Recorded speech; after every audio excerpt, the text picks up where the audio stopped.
Today, on Guess What I Found Out, we're going to discover some facts about keeping your furry best friend alive. Because, believe it or not, some of you are unintentionally plotting against your dog. But don't panic just yet, Curious George. I'm here to help you fix your crimes. Mistakes. Before we start, go ahead and like this video, unless you want to be personally responsible for Fido's demise. No pressure. Giving your dog human food. You love sharing your food. Your dog loves stealing it. It's a perfect relationship until you find out half the things in your fridge are basically dog poison. Take xylitol, for example. It's in sugar-free gum, candy, and even peanut butter. It's harmless to you, but can cause your dog's liver to file for bankruptcy. Then there's garlic and onion, delicious for us, but to dogs? It's like feeding them a slow-acting villain from a crime novel. And don't even get me started on chocolate. You might think it's a cute treat, but it's basically signing your pup's resignation letter from life. Yanking on the leash or using a choke collar. We get it, you want your dog to walk in a straight line. But yanking their leash like a malfunctioning marionette is not the answer.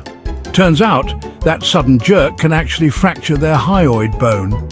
Sounds fancy, right? That's because it is, and important, and necessary for things like, breathing.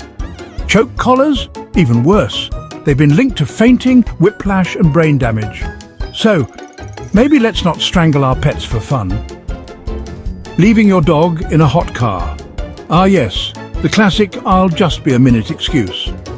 Meanwhile, your car transforms into an easy bake oven.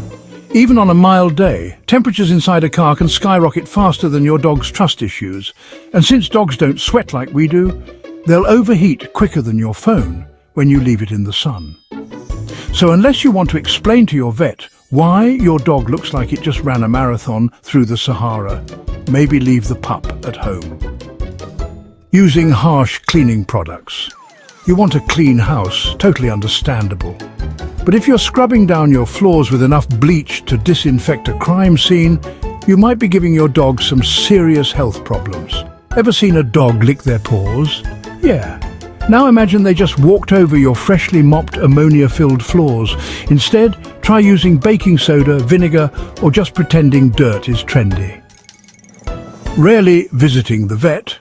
Ah yes, the classic "if I ignore it, it'll go away" approach. Works great for overdue bills, not so much for your dog's health. Regular checkups help catch things you wouldn't even think to check for, like weight issues, dental problems, or the fact that your dog is slowly morphing into a couch potato. If vet visits are too expensive, just remember, treating a preventable disease costs way more than preventing it in the first place.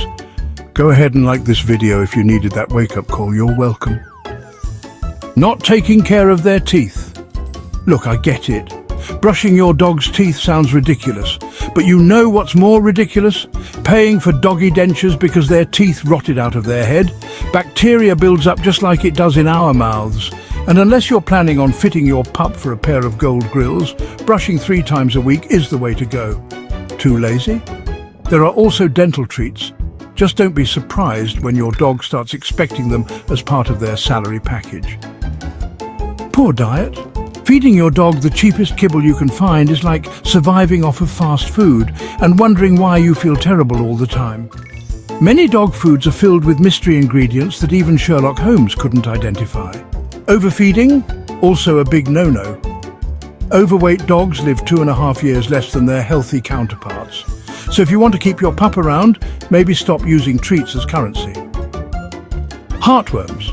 What's worse than regular worms? How about foot-long worms, living in your dog's heart like some kind of horror movie villain?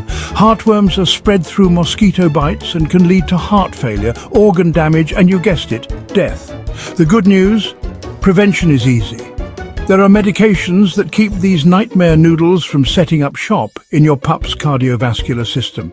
So talk to your vet, unless you want to play parasite roulette. So, there you have it, Curious George. 8 ways you might be slowly sabotaging your dog's existence. If you learned something today, hit that like button, unless you're one of those people who enjoys living in denial. And if you love your dog, subscribe, because I'll be back with more ways to prevent their untimely demise.